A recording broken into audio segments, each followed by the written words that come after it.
Guys, gagawa kami ng Graham bar ni Ate Talia. Buti na lang marami akong Graham crackers dito. So, ito yung gagamitin natin. Matagal niya na tong request, ngayon lang namin magagawa. Ito yung nagte-trending na Graham bar ngayon, guys. Kaya gagawa din kami ni Ate Talia dahil wala na siyang pasok. At dalawang flavor yung gagawin namin. Dalawang flavor na gagawin namin ni Ate Talia ay Milo tsaka cookies and cream. Yung Milo parang Rocky Road siya. Ito yung container na gagamitin namin. Ganyan siya kalaki. Dalawa na yung gagamitin ko dahil dalawang flavor yung gagawin ko. Maglalagay lang din muna ako ng wax paper dito sa may ilalim para hindi siya dumikit mamaya pag tumigas na.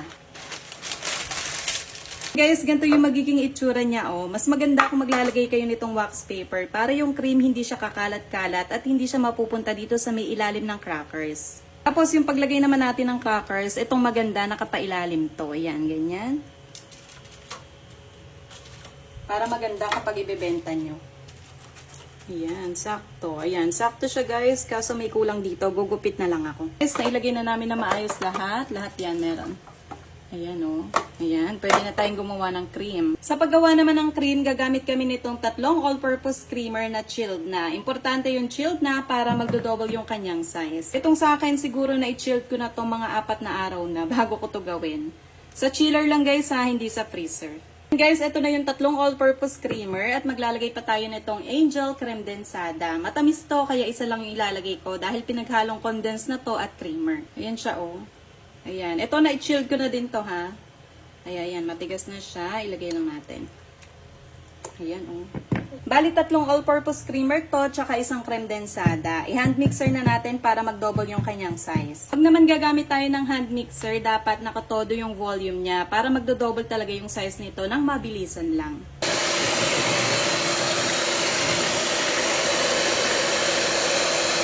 Ayan, okay na to guys. Nag-double na yung size niya. O, tingnan nyo. Sobrang kapal niyan. Ayan o, okay. Ayan, hatiin ko lang to, hating kapatid.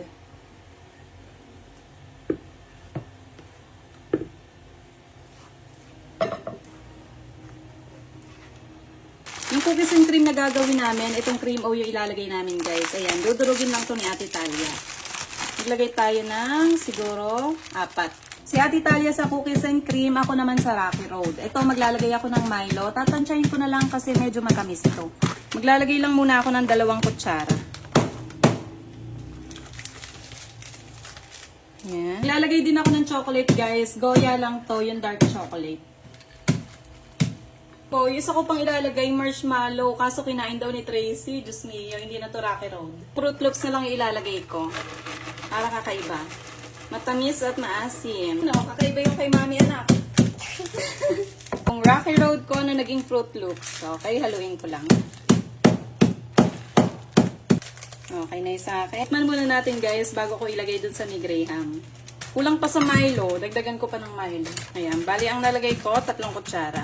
Tingin ko lang at okay na to. Okay na yun sa akin. Ayan, sa paghalo, dahan-dahan lang para hindi masira yung cream. Para hindi siya bumagsak. Ito yung Rocky Road na mayroong Fruit Loops. Spread lang natin to guys.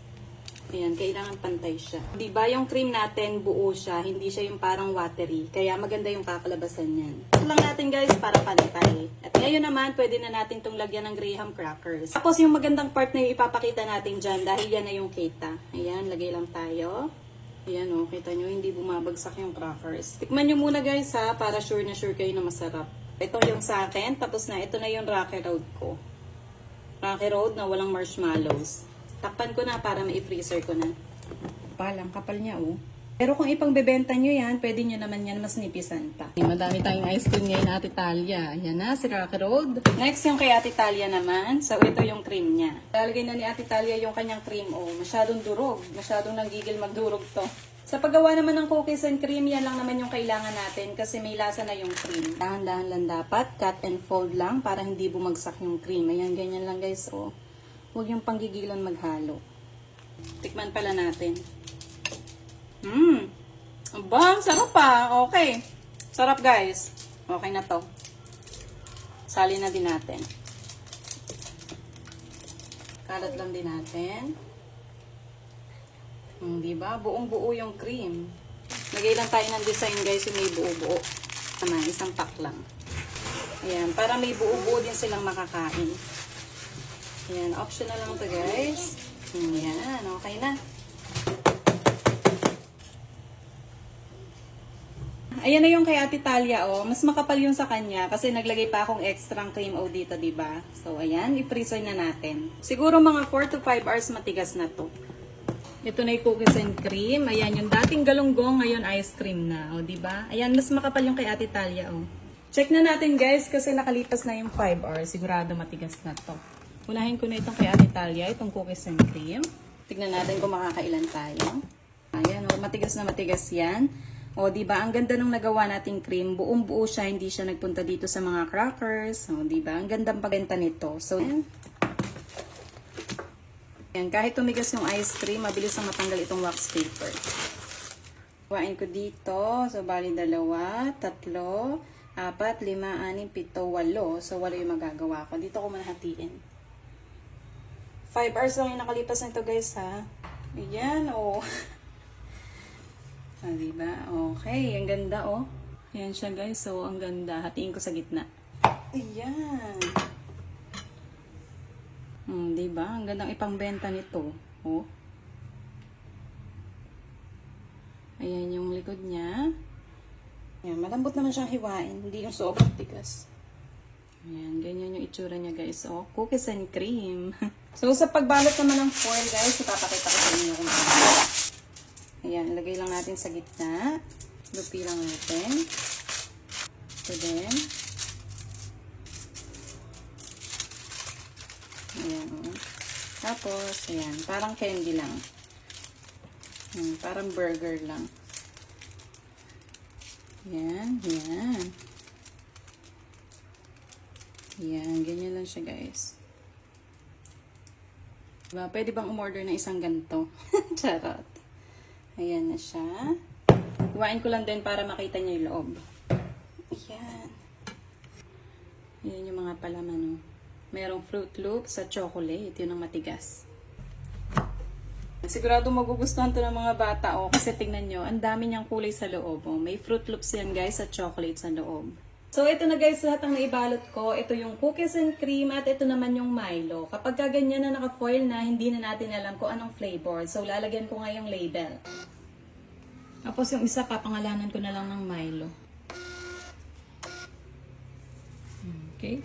Pero kung wala naman kayong gantong printer, markahan nyo na lang para hindi kayo malito sa flavor. Ayan, kahit basa siya, didikit yan.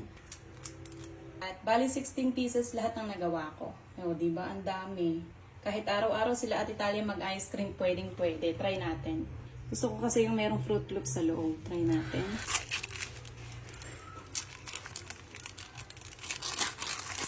Ayan siya, guys. O, meron tong chocolate at Fruit Loops sa loob. Try natin. Saktong-sakto yung tamis niya. At ang sarap talaga ng Graham. Itong Graham crackers na to. Ang sarap. May makakagat ka pang chocolate. Sarap. Sarap nito. Saktong-sakto lang yung tamis niya. May chocolate sa loob. Araw-araw sigurado mag-ice cream kami dito sa bahay. Oh, pero nakapag-stock na ice cream.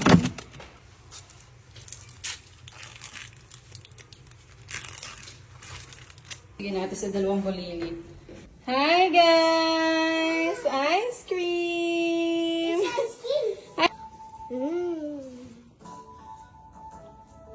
Yummy? Uy, nakakatayo yung ice cream. Good!